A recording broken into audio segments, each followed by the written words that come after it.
শুধু দেখো ক্যামেরাটা। এই ধরনের টুর্নামেন্ট জেলার ফুটবলকে উন্নত করতে কতটা সাহায্য করবে বলে মনে হয়?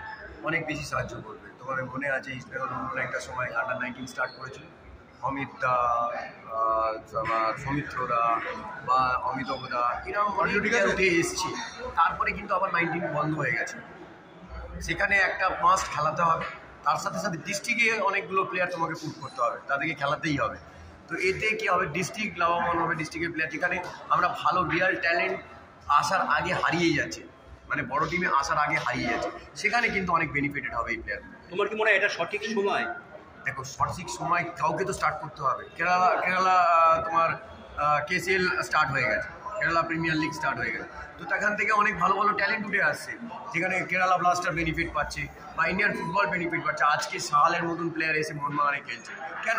তাদের ফুটবল যে চিন্তাধারাটা অনেক কিন্তু বেড়েছে আফটার কেরালা ব্লাস্টার আসার আগে। তোমাদের মনে আছে এফসি কোচি যাওয়ার পরে একটা বিশাল বড় গ্যাপ হয়ে গেছে, তারপরে কেরালা ব্লাস্টার আসার পরে তাদের একটা ফুটবল একটা জোয়ার এসছে। সেই জোয়ারে থেকে তুমি দেখো কত প্লেয়ার, মোহনবাগানে বলো, আশিক কুরুনিয়া, সাহালের মতন প্লেয়ার, আর অন্যান্য বিভিন্ন টিমে বিভিন্ন প্লেয়ার কেরালা প্লেয়াররা খেলছে। এতে কি হবে, তোমার আমাদের যখন প্রিমিয়ার লিগ মানে তোমার বেঙ্গল সুপার লিগ স্টার্ট হবে, এতে আমাদের ডিস্ট্রিক্ট প্লেয়াররা বেনিফিট হবে। আর কালকে আইএসএল ফাইনাল ম্যাচটা মোহনবাগান ইস্ট বেঙ্গল, সেটা নিয়ে কোনো প্রেডিকশন বা কোনো প্রেডিকশন করা তুমি জানো খুব ডিফিকাল্ট, কিন্তু এই বছর যা বোঝা যাচ্ছে ফিটনেস ওয়াইজ আমার মনে হয় একটু হলেও ইস্ট বেঙ্গল একটু এগিয়ে আছে। কেন, অনেক আগে স্টার্ট করেছে, অনেকগুলো ম্যাচ টাইম পেয়ে গেছে, ওদের ফরেনারগুলো ম্যাচ টাইমটা কম পেয়েছে।